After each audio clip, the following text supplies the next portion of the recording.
Hi there, let's talk about your hamstrings.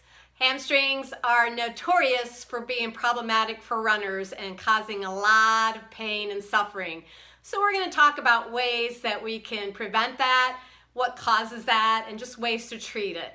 And when we talk about hamstrings today, I'm talking about simple strains, simple tightness. I'm not talking about any kind of severe injury. If you have felt a sudden popping when you've been running, or you've got bruising or swelling, you definitely just want to go see a doctor and not attempt any kind of stretch until you know for sure what it is. First, we're going to talk about where the hamstring lies on your body, and it's made of 3 muscles, and it's located in the back of your leg, and it starts right here at the sit bone and extends all the way down and inserts into the knee. So if you have any kind of pain in the back of your leg, most likely it's part of your hamstring muscles. One of the major causes of hamstring pain and injury is tightness, and we know that most of us as runners, we have tight hamstrings. What you want to do is stretch your hamstrings in a way that's not going to make them irritated. When you go to a lot of races, you'll see a lot of people doing static stretches like this. They'll just be going like this and they'll just be bouncing. I really don't recommend that. Never stretch a muscle when it's cold. I would recommend a dynamic stretch first and then a static stretch. So a dynamic stretch, I've been doing this one for years, and whenever I go out for a run, I'll stand by my car and do this, or you can do it at home. But all you do is just stand and just kind of kick that leg. So it's getting that muscle group warmed up while stretching it. You can do 10 to 15 on each side. And you'll feel that stretch. When you kick it up, that's when you feel the stretch. So do maybe 1 to 2 sets each side, 10 to 15 kicks. That's going to warm that muscle up. Then you want to do a nice gentle stretch. If you're outside, a good way to do that would be standing with one leg bent and one leg straight, just like this. So this is the leg I'm trying to stretch. This one is just supporting it. So you can hold that for a few seconds, 10, 15 seconds, and then go to the other side. That's if you're outside and you can't lay down on the ground. However, if you're in the house or at your gym and you can lie down, this stretch comes from Fit for Life Physical Therapy. Sean Huffman collaborated with me and gave me some great exercises and stretches to do. And so most of what I'm going to show you is from him. And this stretch is definitely one from him, along with the active stretch that I did with the kicking. But what you want to do is you want to lay on your back, and you want to bring that knee into the chest, hold on to it, and then extend that leg up. Bring it down, extend that leg up. So right here is when you're feeling that stretch. Now when you do the stretching, you want to make sure you're not feeling pain. You just want to go to the point of gentle stretching where you can feel it, just a gentle pull. They recommend 10 of those, 1 time each side. So do 10 stretches. That's 1, 2, do 10, and then switch to the other side, just 1 round, and that is a great way to stretch it out. So we're addressing the tightness. Another thing to do would be to inhibit that muscle a little bit. If it's maybe angry after a run, I would recommend the ball versus the foam roller. The foam roller really can't get into the belly of that muscle. So if you haven't gotten a ball yet, you might want to go out and get one. This is the double ball, but the single ones are even better. And what you do is just kind of lay on it and let the belly of that hamstring just overlap the ball. And you want to relax that muscle.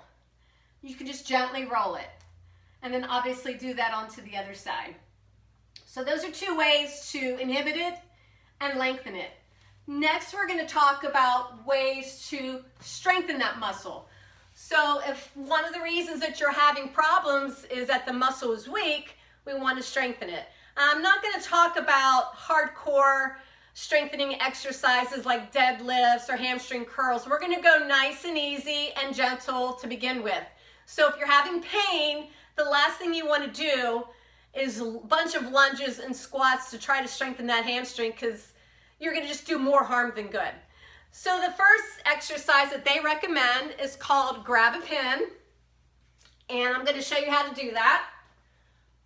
So I've got a pin right here. I'm going to lay it down on the ground, and my goal is to reach it, and I can tell you right now I won't be able to. But I'm going to stand on my left leg, and I'm going to reach with my right hand. That leg is the knee is going to be straight, no bend. If you bend, you're not working that hamstring. So you want to keep it straight. Reach as far as you can, and then up. Again, reach, and then up. 10 that side, and then you can do the same thing on the other side. And if you need a wall for balance, obviously do that. Now they do recommend that as you go down slow, and then you come up nice and slow. Don't rush it. You want to work that hamstring concentrically and eccentrically while it's shortening and while it's lengthening. So you want to get it in both phases of its work. That way you're strengthening it all ways that is possible. The other exercise that is great for rehabbing an injured hamstring is one that Dr. Bright gave me to do. And you just take a weighted strap and put it around your ankle on the side that's irritated.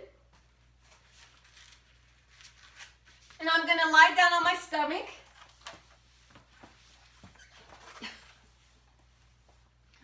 So I'm going to bring that leg up, and that foot is flexed. And what I'm going to do is I'm going to focus on lowering the leg. So I'm going to lower it really slow. And right here, it's lengthening.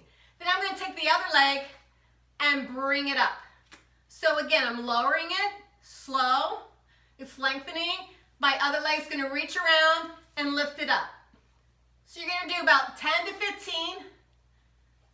Reach it up. And I've always done, no matter which hamstring is injured, I've always done both sides. I'm a firm believer in working both sides of your body, not just one side. What that particular exercise does is it works the hamstring when it's moving eccentrically, when it's lengthening. And that is the point where it generally is getting injured. So that's the area that's weakest. We want to strengthen it. Again, when you're lowering it, nice and slow, use the other leg to lift it up so it's not working, and then repeat it. I did this a couple years ago, and after I did it for 2 weeks, I could tell a huge difference with my hamstrings. Now, what we want to talk about lastly is why this is happening. So yes, your muscles may be weak. Yes, your muscles may be tight, but also it could be the way you're training. So when you're training for a race, and let's say you're training for a marathon and you're incorporating distance and speed, it can be a problem. So you may have a 20-miler one week, and then you're going to throw in some 800s, and you're going to start feeling that pull on that hamstring. If this has become a problem and you're feeling that hamstring become aggravated, I would recommend doing your long run on a 20-miler one week and forego the speed work that week where you're concentrating on mileage, and then do your speed work the following week, and then maybe lower down the mileage. So you don't want to do heavy mileage, heavy speed work all together in 1 week.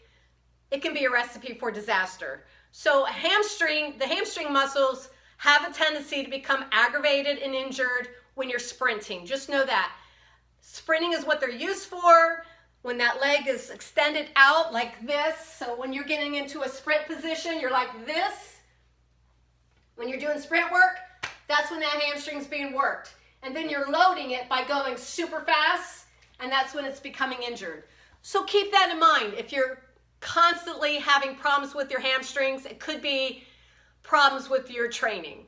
So take a few of these things that I've told you today and try to apply that and see if it helps you.